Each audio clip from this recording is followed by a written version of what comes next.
Quand allez-vous apprendre comment gérer mes pensées, comment gérer mes émotions? On va vous donner des outils pour comprendre cette machine. Quel que soit le problème, on fera de notre mieux.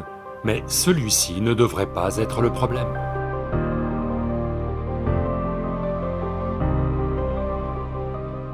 Dans la vie, il y a des périodes où nous sommes déprimés, nous nous sentons seuls. Tout le monde est contre nous et il n'y a personne pour nous guider ou pour parler. Donc, dans ces moments-là, comment gérer cela ou comment faire face à cela? Voyez, c'est une situation malheureuse dans laquelle tout un tas d'êtres humains se trouvent. Dans leur expérience personnelle, la vie c'est moi contre l'univers. Être en compétition avec l'univers est une chose stupide. C'est une compétition dans laquelle vous ne devriez pas entrer. Allô? Moi contre l'univers, c'est entrer dans une mauvaise compétition. Vous êtes d'accord avec moi? Donc, c'est pourquoi le yoga. Yoga ne veut pas dire contorsionner votre corps. Le mot yoga signifie union. Là maintenant, c'est moi contre l'univers. Cela est juste votre état psychologique, ce n'est pas la réalité. Même lorsque vous vous sentez extrêmement seul, est-ce que vous respirez encore? Donc vous êtes en interaction avec le monde, n'est-ce pas? Oui, il n'y a qu'avec les gens autour de vous que vous n'arrivez pas à vous entendre. Mais l'air vous va bien, la nourriture vous va bien, si elle a bon goût. L'eau vous va bien, vous avez des interactions avec le monde, n'est-ce pas? Votre existence est constamment engagée avec l'univers, mais votre mental se positionne contre l'univers. Si vous créez un état psychologique dans lequel vous êtes contre ou en compétition avec l'univers ou le cosmos, de toute évidence, vous allez vous sentir écrasé pour de petites choses. De petites choses vont vous écraser. Quand je dis de petites choses, vous avez peut-être échoué à votre examen, vous avez peut-être été renvoyé de cette université, vous avez peut-être été licencié, peut-être que quelqu'un vous a largué, peut-être que quelque chose comme ça a eu lieu. Tout ça, ce sont de petites choses entre la vie et la mort, parce que vous êtes arrivé ici sans rien, n'est-ce pas? Quand vous mourrez, il n'y a pas de service de stockage pour vous. Vous mourrez sans rien. Malgré cela, la plupart des gens ont transformé leur maison en entrepôt. La plupart des gens portent un énorme bagage sur la tête, comme s'ils portaient l'univers tout entier sur leur tête. C'est leur propre état psychologique. C'est de vos pensées et émotions que vous parlez, pas vrai? Quand allez-vous comprendre comment gérer vos pensées et émotions? Pas celles de cette personne-ci, pas celles de cette personne-là, les vôtres. Quand allez-vous apprendre comment gérer mes pensées et mes émotions? À la fin de votre vie? Le seul problème avec la vie, vraiment, c'est juste ça. La plupart des êtres humains se sont pris trop au sérieux. Ils ne comprennent pas. Vous avez vu sur l'écran d'ordinateur ces pop-up? Vous êtes un pop-up sur cette planète. Vous surgissez pendant 2 secondes et repartez. Non, non, voyez, d'innombrables personnes comme vous et moi ont foulé cette planète. Eux aussi étaient des gens importants. Où sont-ils? Tous? Du terreau? Du terreau, oui ou non? À moins que quelqu'un, vos amis, ait décidé de vous enterrer vraiment profond, de peur que vous ne ressuscitiez d'entre les morts. Vous savez, c'est déjà arrivé. Ou peut-être que vous prévoyez d'aller au paradis. Allô? Quiconque parle d'un endroit autre que cet endroit, comme étant meilleur que celui-ci, ceci est un crime contre l'humanité. Mon travail fondamental est de détruire tous les paradis, afin que les gens apprennent à bien vivre ici. Tous ces idiots qui ont fait d'eux-mêmes un enfer, ils veulent aller au paradis. Ils ont semé la pagaille ici et après ils veulent aller au ciel. Je vous le demande, avez-vous une quelconque preuve?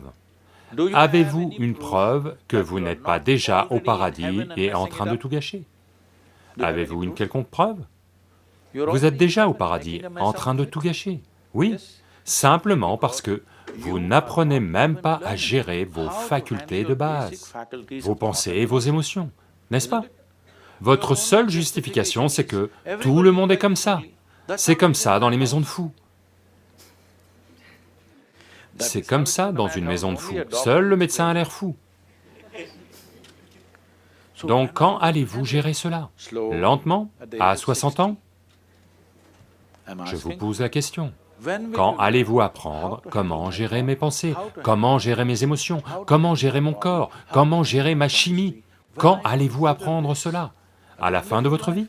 Parce que cette culture a évolué. Quand faut-il se mettre à la spiritualité? À 70 ans? Quand vous n'êtes plus bon à rien d'autre? Non, le plus tôt possible.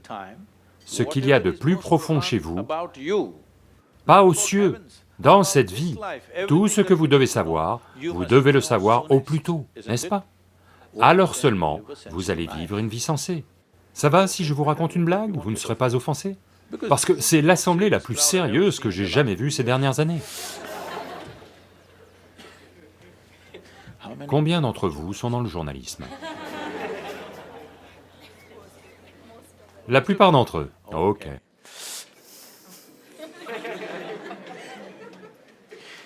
Ceci est arrivé. Shankaran Pillai, quand il était à Paris, était marié à une Française. Un jour, c'est leur anniversaire, leur premier anniversaire. Donc elle invite un groupe d'amis et elle veut cuisiner quelque chose de vraiment frais, que tout soit frais. Donc toute la matinée, elle lui fait faire le tour des marchés. Ils achètent des légumes frais, de la viande fraîche, du poulet frais, ceci, cela, tout. Puis le soir, elle dit, parce que les Français ont ces, vous savez, des escargots en apéritif. Elle lui dit, va à la plage ramasser des escargots frais. Et je vais faire des amuse-bouches pour les amis qui viennent. Donc Shankaran Pillai va à la plage et il ramasse tous les escargots et les met dans un seau. Puis il tombe sur un vieil ami, un Indien. Le courant passe et ils se mettent à parler de l'ancien temps. Il oublie tout simplement qu'il est marié. Vous savez, quand vous rencontrez de vieux amis, ça arrive. Et tous les deux vont dans un bar, et boivent quelques verres, et ça lui sort complètement de la tête. Puis il réalise, les escargots sont en train de grimper hors du seau, et tac, un escargot tombe du seau. Il réalise, oh mon Dieu, je suis censé rapporter les escargots à ma femme française. Elle attend. Donc il dit, il faut que j'y aille, et il s'en va. À ce moment-là, il était déjà très tard. Il s'en va, il sait que ça ne va pas être agréable. Donc, il arrive près de la maison et répand tous les escargots au sol, jette le seau et va frapper à la porte. La furie française arrive. Il se retourne et dit, « Allez les gars, on y est presque, allez, d'une aire !»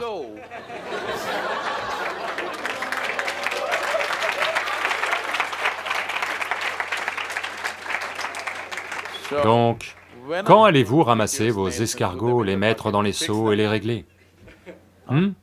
Vos problèmes, vous devez les régler, n'est-ce pas? Ce ne sont pas des problèmes, je veux que vous le compreniez, vous ne souffrez pas de votre vie. Vous ne souffrez que de deux facultés fantastiques, que seul, c'est un privilège en tant qu'être humain d'avoir ces deux facultés fantastiques. L'une est que nous avons une mémoire très vive.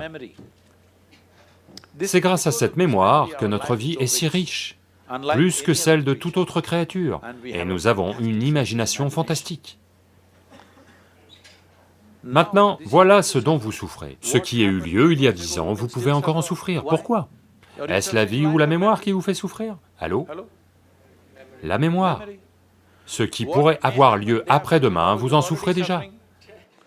Est-ce la vie ou l'imagination qui vous fait souffrir? Deux facultés absolument fantastiques que vous avez, vous en souffrez. Donc qu'est-ce que vous demandez? Vous voulez redevenir un ver de terre? Un ver de terre est une créature très écologique, je n'ai rien contre.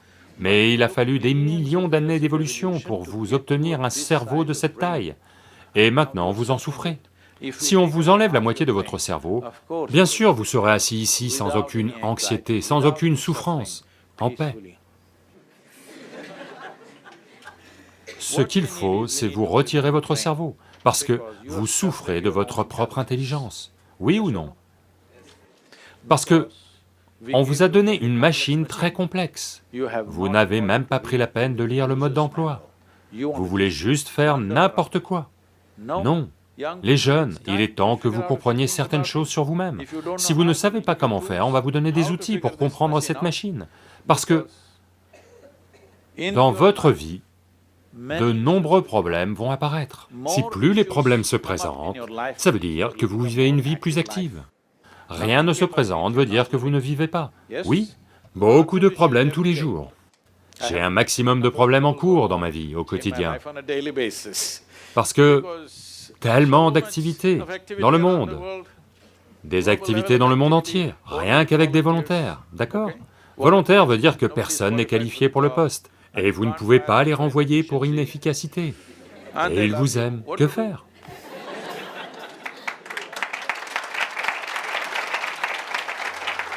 Donc cette chose-là, vous devez la régler, c'est-à-dire que dans votre vie, vous n'êtes pas le problème. D'accord? Quel que soit le problème, nous allons faire de notre mieux, mais celui-ci ne devrait pas être le problème.